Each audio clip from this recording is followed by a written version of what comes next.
Hi, everybody. Thanks for joining us. Again, we're just going to wait just a couple more minutes.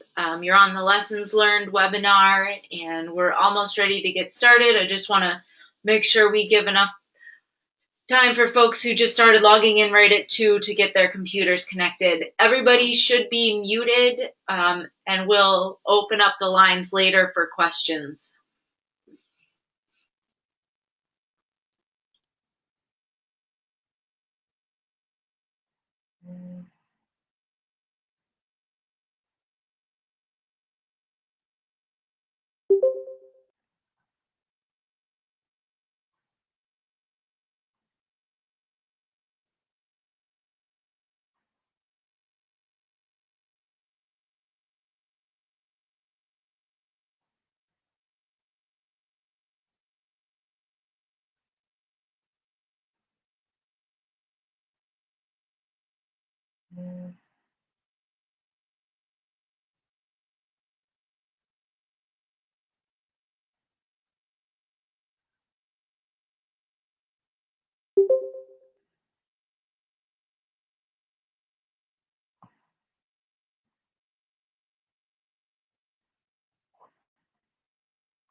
All right, well, I think in the interest of time, we should probably get started. This is Laura Sherman. I'm with Five Lakes Energy and happy to be helping to facilitate this webinar today.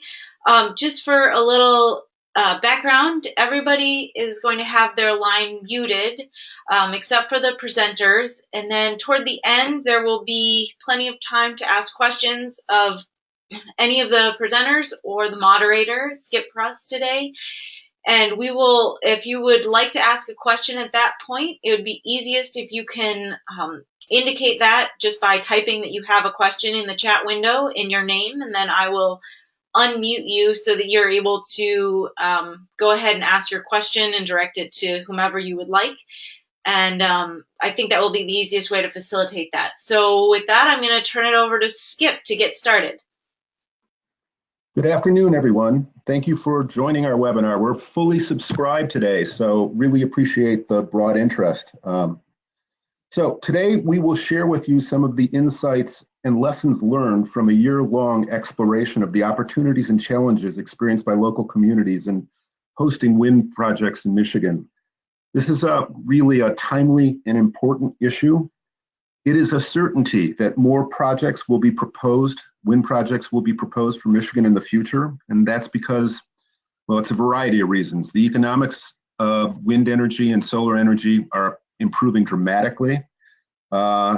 Because it's so dramatic, it is now the cheapest form of electric generation, new electric generation available, and soon will be the cheapest form of electric generation period compared to existing fully amortized systems. So because of that, investor-owned utilities and municipal utilities are going to have a marked preference for deploying wind and solar energy. That and the fact that there's no fuel cost, no uncertainty, there are long-term 20-year contracts for these resources, so it has an innate appeal. It also has an innate appeal to ratepayers, to utility ratepayers. And we know that because the corporate preference for clean energy resources is of record now. We have General Motors and Dow Chemical Company indicating that they intend to transition to all clean energy resources for all of their operations within the state, nationally, and globally. So, but on the other side of the equation, on the other side of the ledger are issues regarding the development, local development of wind farms. It does bring change. It does alter, these projects do alter the character of their host communities, and it can lead to some contentious issues. So the purpose of today's webinar and the work of the Wind Energy Stakeholders Committee is to better prepare community leaders, community members, and wind developers for the future siting of wind projects in Michigan. So over the course of the next hour, I'm going to do the introductions. I'm going to give you some very brief background on the Wind Energy Stakeholder Committee. We're going to hit some high points of the key lessons. Then you will hear from our presenters, and then you will have an opportunity to ask questions. So I am Skip Pruss. I'm your moderator. I'm an advisor to Five Lakes Energy, a leading Michigan consultancy. I was the former director of the Michigan Department of Energy, Labor, and Economic Growth, and I was co-chair of the Wind Energy Stakeholder Committee, along with Beth Sohols, who is the executive director of Wind on the Wires, which is a Minnesota-based energy consultancy. Our speakers today are Larry Merrill. Larry Merrill is the executive director of the Michigan Township Association. Larry is an expert on local governance and administration, public finance, and land use regulations. He has also served as the president of both the National Center for Small Communities and the National Association for Towns and Townships. Our second speaker will be Sarah Mills. Sarah Mills is a postdoctoral fellow at the Center for Local, State, and Urban Policy at the Gerald R. Ford School of Public Policy at the University of Michigan. Sarah has done extensive surveys of community attitudes towards wind energy projects. She is also the project manager for the Michigan Public Policy Survey, as well as the national surveys on energy and the environment. And then finally, our third panelist will be Mayor George Hartwell. He's the former mayor of Grand Rapids, and he is an expert in sustainable community development. Grand Rapids, under Mayor Hartwell's leadership, was recognized by the U.S. Chamber of Commerce as the nation's most sustainable mid-sized city, and he was also recognized by the United Nations for his efforts in sustainable development of cities. So, background on the Wind Energy Stakeholder Committee. So we brought together a large group of stakeholders to provide helpful guidance regarding the development of wind farms based upon the actual experience of the members of the committee. We wanted to develop very solid information and really best practices regarding the effects of wind farms on host communities. We wanted to identify key issues that accompany wind development. We importantly wanted to improve communication between developers, community leaders, and community members. And as you will see as a theme throughout this presentation, it is important to build transparency and trust throughout the process of developing wind farms, from conceiving and proposing a project, through the leasing of land, through construction, operating the wind farm over the long terms, and even making arrangements for the decommissioning in the future or repowering of the wind project. So on the Wind Energy Stakeholder Committee, we had a lot of expertise. We had 20 members of the committee. We had the Gratiot Isabella Regional Education Service District. We also had the Gratiot Isabella Chamber representatives. We had the Michigan Agribusiness Association. You can see all of the seats at the table.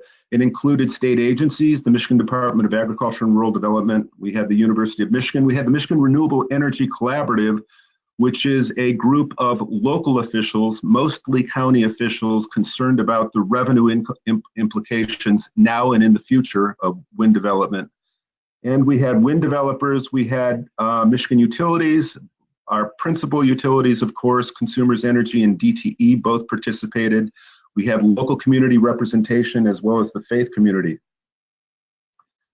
So we met 6 times for a half day each between January and November 2017. For each meeting, we prepared a report and the best information we could compile for our members. We also had, at the beginning of each meeting, a presentation by experts, which included such things as the mitigation of the red night lighting technology that is employed by wind farms that can be an irritant. It's required by the Federal Aeronautics Administration, but there are now evolving technologies that can help mitigate the harshness of those red lights. We had experts on taxation. We had experts on audiology and acoustics to inform us about noise issues. And we had lots of information presented about the importance of community engagement, including the University of Michigan and Mark Wyckoff, who was the executive director of the Michigan State University Land Planning Institute. One of the primary work products of the Wind Energy Stakeholder Committee was our lessons learned report. It's lessons learned for community engagement for wind energy development in Michigan. That report will be available to everyone with this webinar, and the last slide will show you how to access the report. So, key questions for communities. There are many, but here are 5 or so of the most important. So, what is the community's vision? The community community leaders really have to anticipate what the future vision is for a community, and that just makes sense. Is it expected to remain primarily agricultural? What's the future anticipated residential density? Are there competing land values? Does the community hope to build a recreation or a tourism industry? Are the future uses and character of the community compatible with wind project development? All important issues.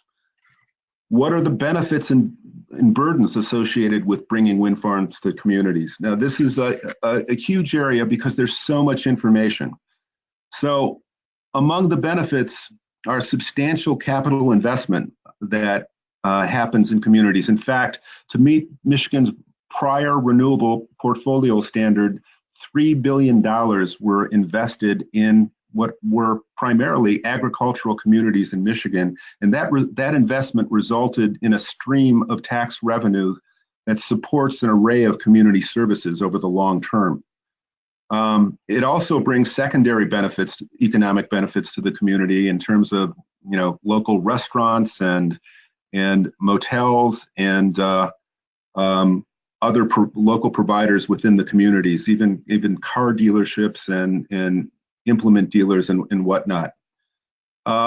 It has a benefit overall benefit to the state of Michigan in terms of providing clean energy. The energy generated by wind farms, there's no pollution associated with it, no combustion of fossil fuels, and that means no acid gases or heavy metals or mercury loadings or acidification of the Great Lakes, which is really part of our legacy of our energy system. But with these new technologies, we don't necessarily have to have that in the future.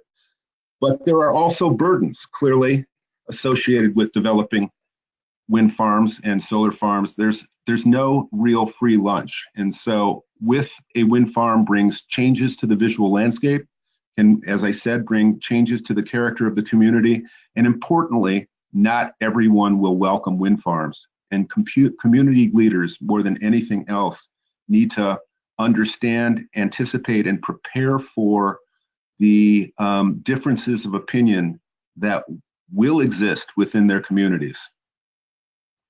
So, what can be done to improve the relationship between communities and developers? Another theme that will resonate throughout our report and this presentation: robust community engagement, continuous communication, and accurate information. Those are all key aspects of bringing together wind developers and community leaders and community members in a way that's successful and productive. So, again, the fundamental overall key lesson is that wind farms bring measurable benefits and they bring new revenue that supports a whole array of community services. 9/11, police and fire, new libraries, new township halls, supports for school districts. All of that comes with wind farms, but it also brings changes to the community. It changes to the visual landscape, changes to the nighttime ambience of the community. It brings turbine noise. It brings, importantly, conflicting levels of acceptance among neighbors. So local leaders have to be aware and anticipate the trade-offs that communities face. They have to be understood, they have to be acknowledged, and they have to be addressed. So, particular lessons learned overall. So, importantly, and this should be obvious, developers, utilities, and community leaders need to develop long-term relationships, and those relationships have to be based upon trust.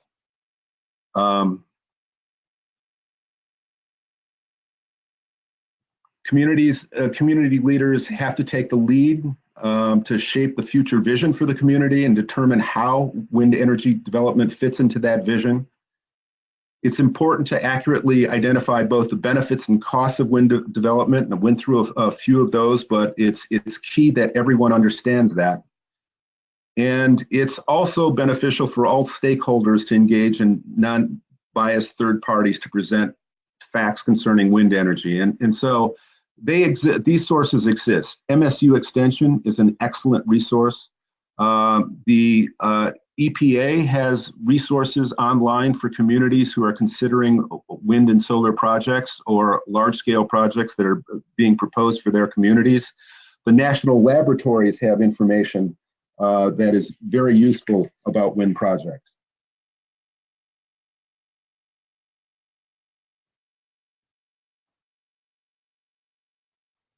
So, as I said before, communication is essential.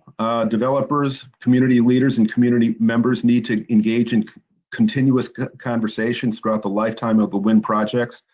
Transparency is absolutely key.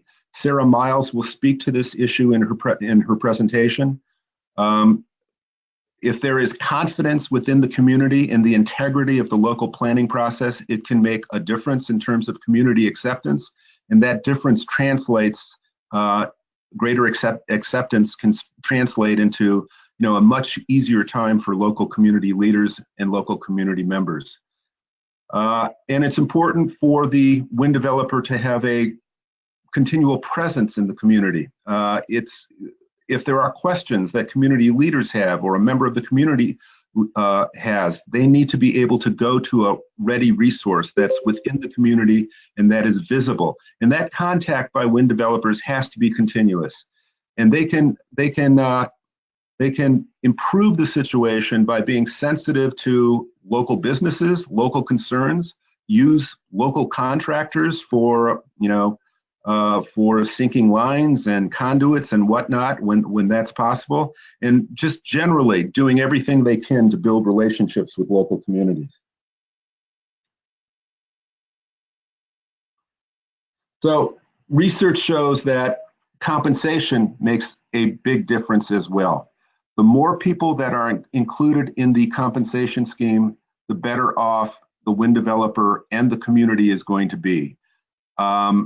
There is a very strong correlation, and Sarah again will touch on this, between compensation and community acceptance of wind power. And so that necessarily means, I think, that everyone within the project area, whether or not their particular parcel that they own is hosting a wind turbine, everybody within that project footprint ought to be offered compensation. Tremendously important. With regard to decommissioning, that is a really important issue as well. The good news is that wind developers really across the board have addressed decommissioning. They may have not done a good job in communicating what they've done in terms of preparing for decommissioning to local leaders to give them the comfort and insurance that they're looking for. But decommissioning arrangements, bonding, and ensuring that a project is either decommissioned properly, so it's removed from the landscape, or repowered properly is standard business in the order of course of wind development today. So one more thing about community engagement. We have successful projects in Michigan in terms of community acceptance, and then we have other areas where there has been less success and more friction between developers and community leaders and community members. And Gratiot County is a interesting geography to look at because there's a very high level of wind energy acceptance in Gratiot County, and remarkably so. In fact, the township boards voted unanimously in support of wind projects. The county commission voted unanimously in terms of supporting wind projects. Why did that occur? Well, if you asked one of the early wind developers, his response was, well, you know, it entails 50 cups of coffee for every megawatt of power. And what he meant by that, obviously, is that it takes a long process of sitting down face to face with community leaders and community members, and to be very transparent and very open about what the intentions are, what the effects will be, both good and bad. So with that, we'll turn to our first presenter, Larry Merrill. Larry, if you give us your perceptions of both, you know, the local issues as well as your experience on the Wind Energy Stakeholder Committee. Hi, thanks, Skip. Appreciate that. And welcome, everybody. Appreciate you spending a little bit of time with us today. I'm Larry Merrill. I'm the Executive Director of the Michigan Townships Association, and just a little bit about MTA to explain why we're involved in this project. We're a voluntary association of Michigan's 1,240 townships, which is the primary area where wind turbines locate in Michigan, because townships are essentially wide open spaces, unlike some of the more denser areas of Michigan. So MTA does not have a policy that is necessarily pro-wind or pro-renewable energy. We're not opposed to it. It's just we tend to focus our policy positions on issues directly affecting township operations. But nonetheless, we are a proponent for local democracy. Our mission is to ensure that local decisions can impact the issues that are most important to communities. And the development of wind energy in Michigan is of critical importance and has a direct impact on individual lives and compensation, community character, and we believe that these decisions ought to remain local. So for many years, Michigan Townships Association has helped our members deal with other energy extraction issues. We give our members guidance on things like oil and gas authority and gravel, sand, and there's a lot of state, the history has been that state government, when local governments have shown a resistance, a sort of an inherent resistance to a particular land use, there's been a tendency of state government to preempt local authority. Now, if there's one thing that MTA would like to avoid, we want to avoid any sort of preemption. So we believe that the lessons that we've learned on some of these other extraction industries can be applied here, although there are some notable differences with wind energy and solar as well. So we're here to promote a process that is transparent, that builds trust, but verification that the promises and commitments that the parties make can be legally enforced by the local units of government. We want them to go into these decisions knowing what the revenue streams are, knowing what some of the limitations are, knowing what some of the challenges are that other units of government have had as well. With some of the other extraction issues like oil and gas, it's really been a very site-specific issue, but wind turbines are different in that they're so ubiquitous in the communities that they, where they're located. These wind farms can have a substantial change in the character of the community well beyond one particular location. So that tends to make the amount of community engagement on these issues at a much higher level. People feel a lot more affected by them than many of the other land uses that local governments handle. Plus, the communities that a lot of these wind turbines choose to locate in are oftentimes rural agriculture communities that have not had a lot of controversial land uses proposed to them. There have not been a lot of significant transitions, and so planning and zoning has been a relatively easy process. Now, with the wind turbines, we have a high stakes, high energy, high interest issue that a lot of communities are unaccustomed to handling. So we think this guidebook provides some guidance on how to process that, how to structure public hearings or meetings, and how to get genuine input with people. The other issue that is very different with wind turbines is the compensation. Typically, we have, with the other extraction industries, the primary financial benefactor is the property owner. Here, there's a potential for the community to get tax revenue. We have leaseholders who own the land and lease them to the turbine wind farm developers, and then potentially other compensation to other persons who are affected in terms of the visual or appearance of the community. So that then creates an awful lot more potential people to benefit from it in direct ways. So there's a lot of need for community leaders to sort of figure that all out and try to balance those against some of the other concerns that are going to come up. So we think that this guidebook can be helpful in understanding the process. It is important to us that we can demonstrate that local governments can handle this process that is fair, consistent with the law. We are dealing with property rights here, and when you are making zoning decisions, local governments in any matter do not have unfettered authority to act in an arbitrary or capricious way. There are legal standards that we know that local governments have to adhere to. There may be legal issues that our local governments have not encountered. So we want them to approach this process with their eyes open, understanding what their obligations are to all parties, those who are both supportive, those who are opposed, those who want to learn more and weigh in on it, and that when the decision is all over, the parties can look back at it and say, we had a fair process and the ultimate decision was justified by the facts. And that's all I'm going to say at this time. Thank you, Larry. Thank you, Larry. And now we'll hear from Dr. Sarah Mills. Skip. Thanks, Skip. First of all, I want to express thanks to Five Lakes and Wind on the Wires for inviting me to be a part of the stakeholders group, and certainly for participating here today. So as a little bit of background to fill in what Skip was mentioning earlier, I've been researching the impact of wind energy on Michigan communities for about the last 6 years.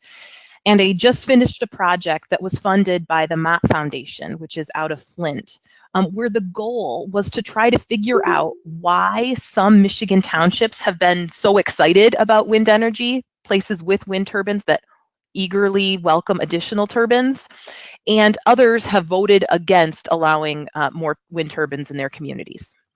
So after collecting that data, that was something that I was able to bring that research to the wind energy stakeholders group. And so many of the findings that are referenced in the lessons learned document, some of them do come from my research, and I thought I'd take a minute to just highlight a couple of those and fill in some of the details. So one that both Skip and Larry referenced was related to direct compensation. So that is the number of people who directly receive a payment from the wind developer. In some of the early wind farms in Michigan, it was really only the people who had a turbine placed on their property who got a check in the mail. But in more recent projects, wind developers have been experimenting by offering direct payments to a range of homeowners who live near the project, whether or not they have a turbine on their property. So in this new model, more people have a direct financial stake in the project, though each person may be getting less than they would have in that original model. My research has found, though, and what many of those on the stakeholders committee knew anecdotally, was that in this new model where more people are paid, it not only changes the number of people in the community who have positive feelings towards that project because they have a direct financial stake, but it also reduces tensions between neighbors. Rather than creating this situation of just a few people who are benefiting and many people who aren't, instead you have communities where the majority of residents may have a financial stake in the wind farm. And that can certainly change the overall community conversation about that wind farm. Another lesson that the document highlights is the importance of planning for wind energy. And again, this is something that I'll just reiterate what both Skip and Larry had said. It's not, what I found is that it's not so much the outcome of the planning as much as the process that it takes to get there. So my PhD is in land use planning. And one of the things that I was particularly interested in is whether if we can put together just the right zoning ordinance that we can satisfy everybody in the community. In fact, my research has found that we really don't have a silver bullet. A larger setback distance or a lower noise threshold does not necessarily translate into more satisfied citizens. And so you'll notice when you read the lessons learned document that we steer clear of zoning recommendations. Instead, what the document does highlight in multiple places is the importance of early and sustained communication between all of the actors that are involved. Some of this, I have data showing, and it's not just my data, also data coming from national studies, that when residents feel they had the opportunity to provide input on the project, when they felt that their local officials acted in their best interest, when they felt that the wind developer acted openly and transparently, they were much more likely to support having additional wind turbines in their township. Also in the planning vein, as the planner, I'm going to give a final pitch for my favorite key lesson, which is, I think, the second key lesson noted in the document. And that is that a community can, and I would add that a community should, take the lead to figure out what its vision is for the future, and then determine if and how wind energy fits into that vision. What I've seen in traveling the state, talking about the pros and cons, is that when townships or communities do that proactively, when they figure out what they want to see in the future, it enables that community, that township, that county to be in the driver's seat rather than scrambling to react to a wind farm proposal. Because along with that proposal, it often brings in a whole bunch of outsiders who want to have a say in that community. In closing, I think the lesson learned document, when you have a chance to read it, you'll find that it is not a short document. There is lots of information there that we deliberated about at length. And I think what's a key benefit is that it's based not just on what wind developers and community members were seeing in the field, but it was also pulling from what data my research, other research in the state, other research from across the country is saying, looking across wind farms, so we really can see what some of the differences are in terms of practices. I think that the document does a really fantastic job in laying out in an easily understandable fashion how you can learn from the past so that you can help ensure that any future wind development reflects those local community values.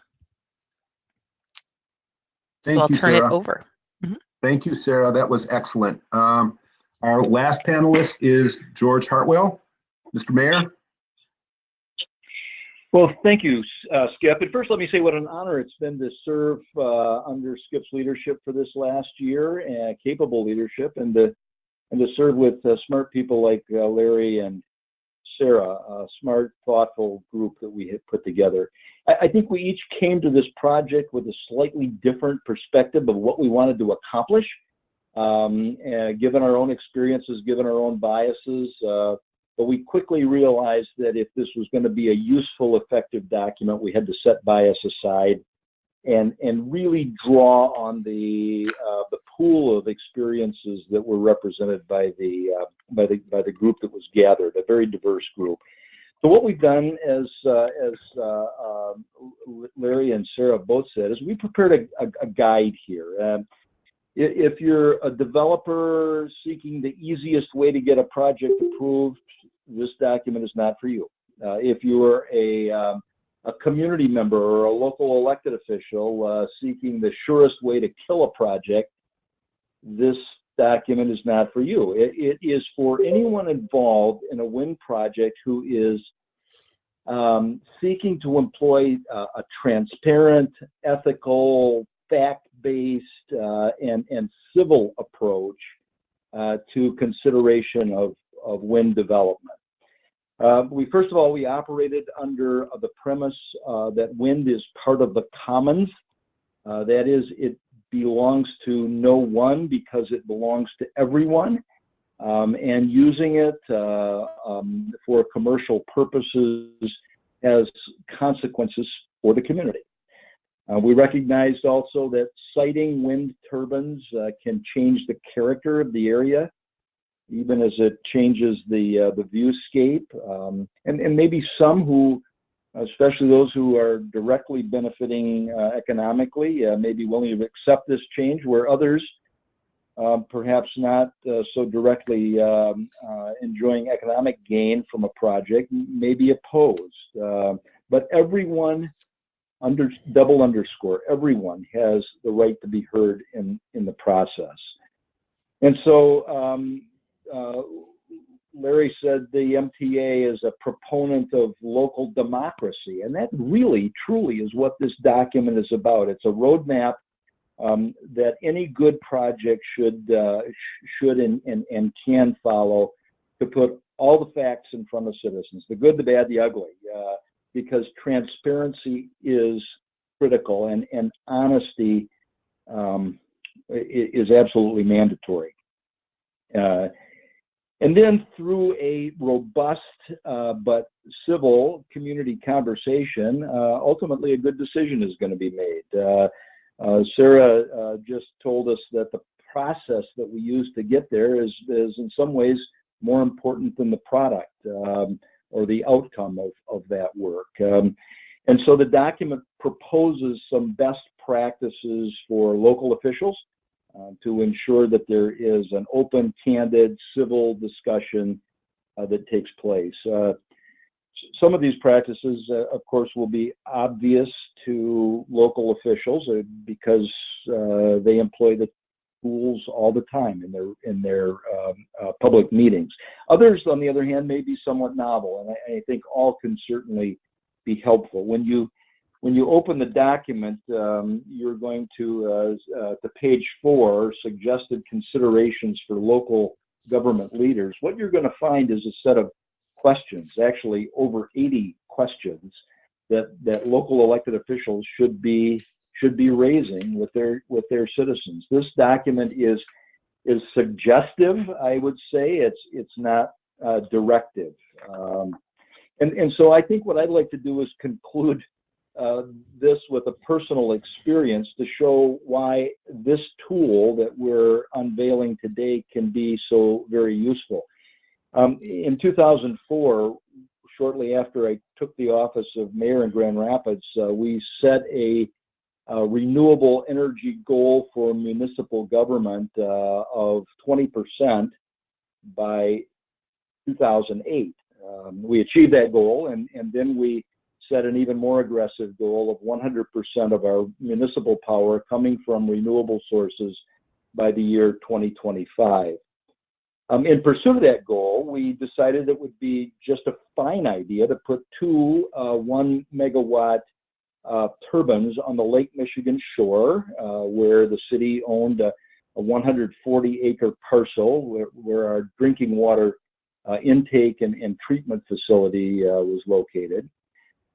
The wind studies proved the economics of the project, so we simply trotted over to the Township Planning Commission meeting to present our obviously wonderful and brilliant project, only to run into a buzzsaw of adjacent property owner opposition and to walk away with a 5-0 vote against us. We deserved that defeat. We did the precise opposite of what we should have done. We didn't provide factual information. We didn't meet with individual property owners. We didn't share our economic gain with those who were most directly affected. We weren't transparent. I don't know if the township would have come to a different conclusion if we had had a better process, but I know that we were doomed from the start using the kind of sneak approach that we employed. And the embarrassment of knowing how deceptive we appeared has helped me in contributing to this lessons learned document. It is a great tool. I want to encourage you all to use it. Back to you, Skip. So thank you, George. That was excellent as well.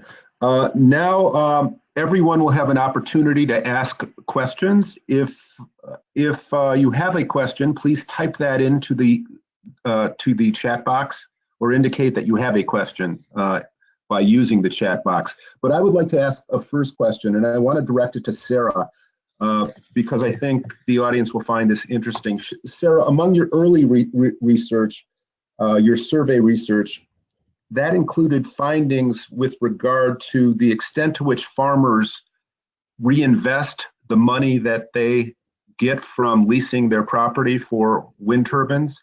Could you elaborate on that? That's right.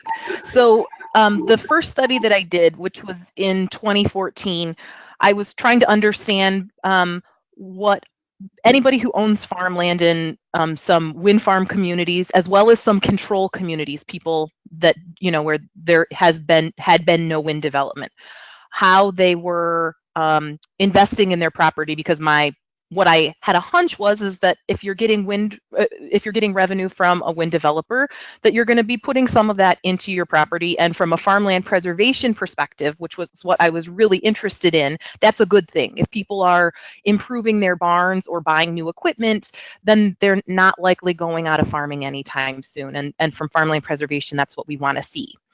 And so what I found in that study was that people with turbines on their property invest twice as much in their farms as their neighbors do, so the people who don't have turbines on their property in these wind farm communities.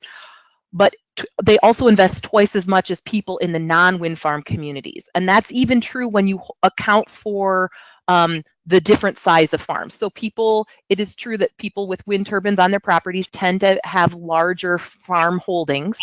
But in those control communities, there were also farmers that had lots of land. And even when you control for that, those people with wind turbines are reinvesting it.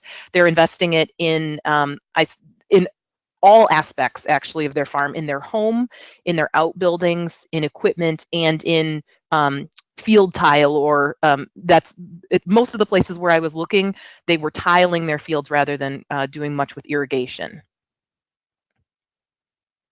Is that what you wanted, Skip? Yeah, thank you. Thank you, Sarah. Yep. That is interesting. So, Larry, let me ask you, a community leader, one of your constituents, a member of the Michigan Township Association, gets wind of the fact, no pun intended, that their community is being looked at by a utility or a wind developer for a large-scale project. So, what is the first steps that community leaders should take to prepare their constituency for this this future development? Well, there have been examples where a wind developer company have put out feelers for leases, and it's been very tenuous and nothing really materialized. But if I was a leader who heard rumors, I would first try to find out what developer was coming into the community. I would have hoped that I would have been called first rather than learn about this by rumor. So I would say already something is not running the way I think it ought to if you want these projects to go forward. But that said, when mistakes are made, a local official, I suppose, could sit back and wait, or they could be proactive. Would be my approach. Is I'd get a name, I'd get a phone number, I would invite that person to meet with me or meet with the board, and let's get an idea of timelines, possibilities, the scope of the project. That way I can start putting together some kind of a plan to decide whether we have the appropriate regulations in place or whether we need to start working on revamping our zoning ordinance and our future land use plan. Thank you, Larry. Kelly, you have a question. You should be unmuted.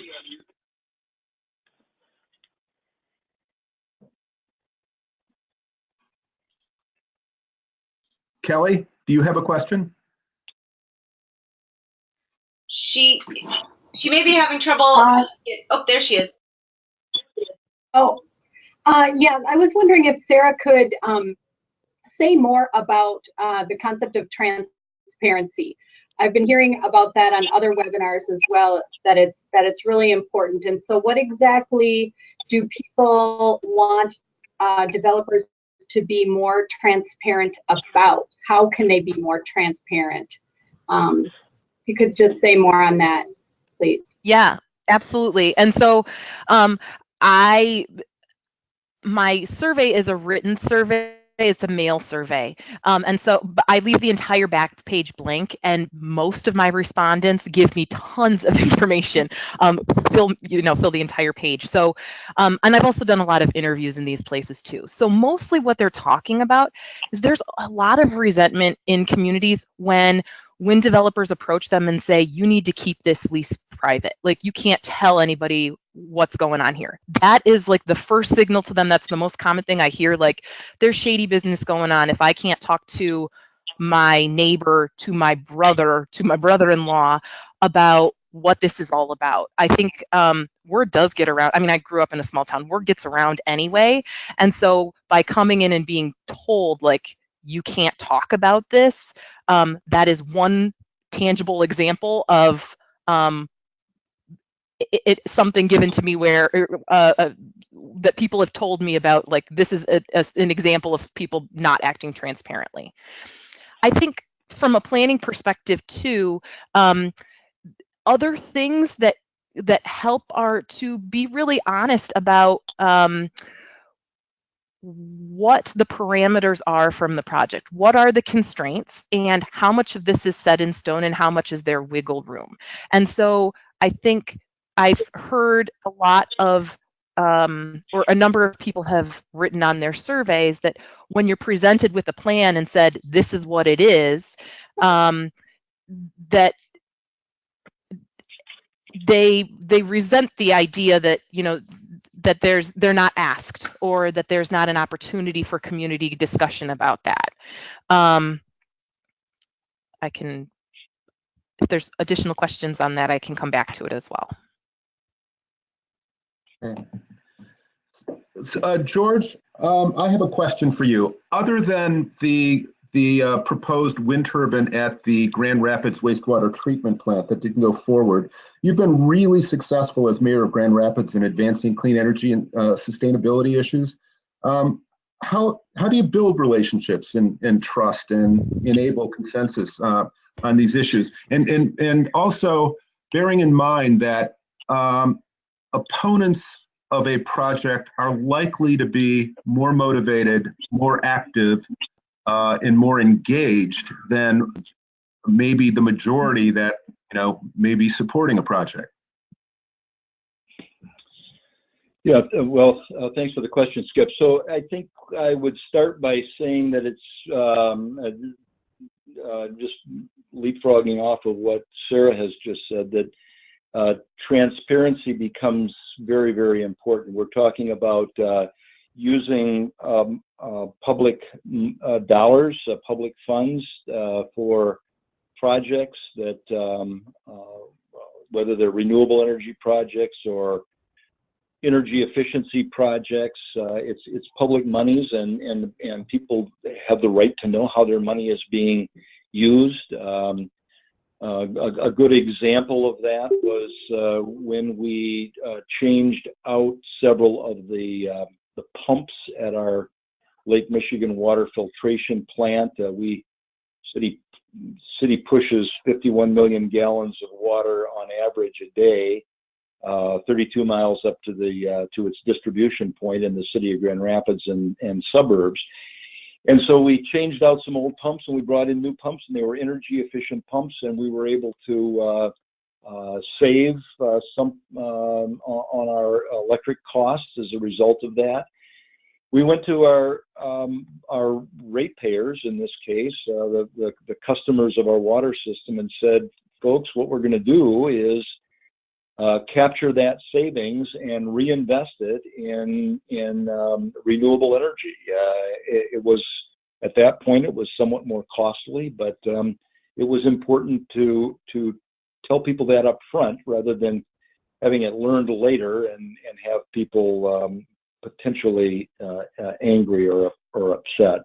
Overcoming opposition is just a long-term piece of work, I think. I was fortunate to serve for 12 years as mayor, and you know, during those 12 years, I was consistent. I was I would say unbending on energy efficiency and renewables, and after a while, well, you just wear down the opposition, I guess. And when you can show people then good results as because of what the investments you're making, it builds trust, and it builds that relationship between the citizenry and its elected officials. Thank you, George. Sarah, another question. So wind developers can take certain measures in terms of proper siting practices to mitigate some of the problems or issues associated with wind development in terms of noise and setbacks and flicker. And actually, local ordinances and zoning, local communities are getting more sophisticated in addressing those issues, and so they more or less can be dealt with. But the issue of aesthetics, which is probably the main issue for concern for members of local communities, you know, some people actually like the way wind turbines look on the landscape. I've heard the term kinetic art. I've heard the term poetry in motion. I've also remember someone saying that they are an abomination on the landscape. So people have strong feelings about the aesthetics. So here's my question with that as background. Does your research indicate that you can move people by educating them on the relative benefits and burdens associated with wind development, specifically like the health and environmental benefits of clean energy? That's a good question. So, and that's not something, Skip, that I've looked specifically at. What I would say is that for some people, a lot of my research has been about process and the compensation side. And even among those people who are paid, who receive compensation from the wind developer, or those who think that the process unfolded openly and transparently, they don't all think that turbines are pretty. In fact, their attitudes are almost split 50-50 about whether they're ugly or not. It's just whether or not the benefits outweigh the risks. And at least in the places that turbines are sited in Michigan, the primary benefits that people are recognizing, as reported to me on the survey, is the economic benefits. So the individual economic benefits and the economic benefits that accrue to their community. And again, most of those economic benefits, while there are some small amount of jobs in those immediately impacted communities that extend beyond construction phase, most of those benefits are accruing through the property tax revenues. And so at least in Michigan, the environmental arguments haven't been very persuasive. And so I would suggest that you know, there's a lot of opportunity to make the economic benefits more visible in these communities. That can go a long way to helping people put up with what they don't necessarily, you know, if they don't necessarily love the looks of turbines. The question that I thought you were going to ask, and I'll sneak in there because you did talk about night lighting, is that night lighting is, the red lights at night are visible from a farther distance than the turbines are during the day. And so in that way, the turbines have a bigger impact at night. They impact more community or more people at night than the turbines do during the day. And so I think it's great that there may be a technological solution to help overcome that. Because a lot of the people that live in these communities, particularly those that move out of the cities, do that so that they can enjoy the night sky. And I've heard it's hard to do that when you're living in the red light district, as they tell me they do. Thank you, Sarah. We have another question. That will be our last question from the audience. I'm not sure if Anna can speak. If not, I'm happy to relay the question.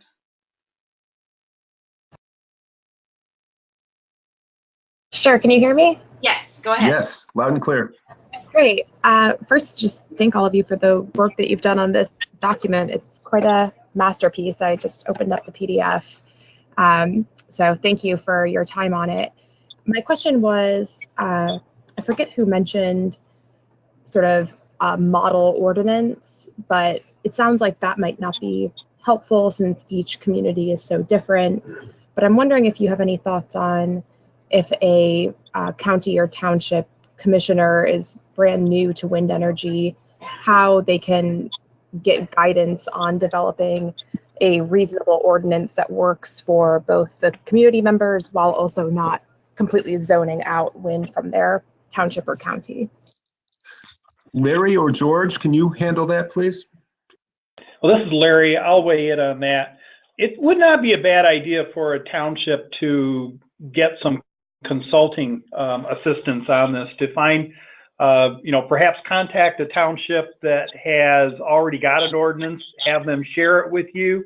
But there's a real danger in just taking somebody else's work and then changing a name on it and making it your own.